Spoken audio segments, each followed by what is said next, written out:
exciting ang ating teka moment ngayong araw. 27 na local officials na sangkot sa illegal na droga inaasahang papangalanan ni Pangulong Rodrigo Duterte. Exciting nga. Exciting. Ito, statement.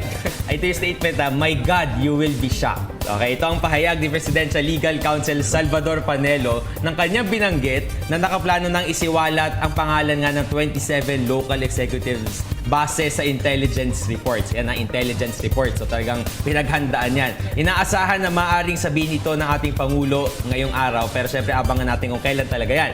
Merong mga binigay na mga clues. Gusto niyo ba ng clues? Sige. Okay. Unang Parang clue. blind item. Marami sa kanila ay galing sa mga probinsya. Pangalawa naman, marami rin ay galing naman sa mga prominent na families.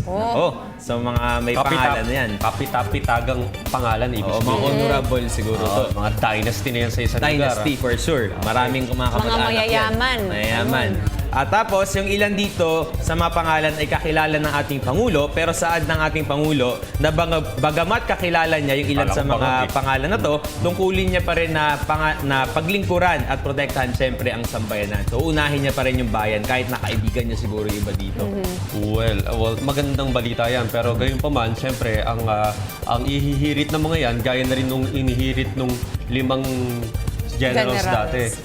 Kailangan muna, bago sila ilabas sa publiko, ay dapat may matibay na ebidensya. Pero gayon pa man, ako naniniwala ako personal, hindi naman na siguro natin ikagugulat to. Kasi minsan sa mga lugar o probinsya, alam na ng taong bayan yan, wala lang ebidensya. Pero kung ito'y galing sa isang intelligence report, ibig sabihin may basihan.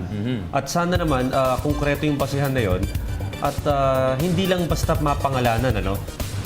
As we expect ang ating Pangulo, talagang man of actions, talagang makukulong ang isang halal na opisyal kung mapapatunayan may involvement siya sa illegal drug trade. I have a question do. Paano nga pag napatunayan, kung mayor o konsihal, vice-mayor o gobernador man, bababa siya sa pwesto, matatanggal, delikadesa, magre-resign siya, no? So, kailangan mapaghandaan din natin kung ano mga next plan of actions itong mga elected officials. Kasi katatapos lang ng eleksyon, kahalal lang sa kanila, paano mangyayari dun sa dapat nilang paglingkuran. Pero ganun pa man, kung ako rin yung citizen ng isang city na yon or province na yon, pag nalaman ko ang nalulukulan pala sa akin involved sa drugs. Alam naman nating salot ito sa bayan, parang ang hirap din naman na ganun yung naglilingkod sa'yo, protector pala o mismo involved sa mga operasyon na ganito.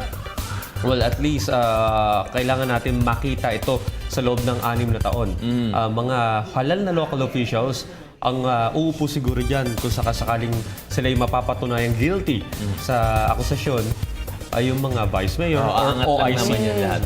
Pero gayon pa man, no, ilang linggo pa lang na nakaupo ang ating Pangulo, sobrang dami ng mga pagbabagong nararamdaman natin. So isang matibay na mensahe to na pinapakita ng ating Pangulo sa buong sambayanan na talagang desidido at may political will. Ito pala yung political will na sinasabi ng ating Pangulo nung kampanya niya. Nakikita na natin. Feeling ko may mga nangangatog na rin yung tuhod. Ay, dapat.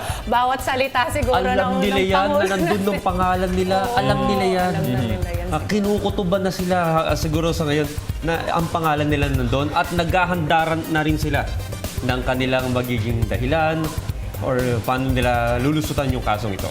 Okay. Right. Let's look forward kung kailan mababanggit at mamasiwalat ang mga pangalan ng local executives. 27 names, ano? 27. Ang isisiwalat.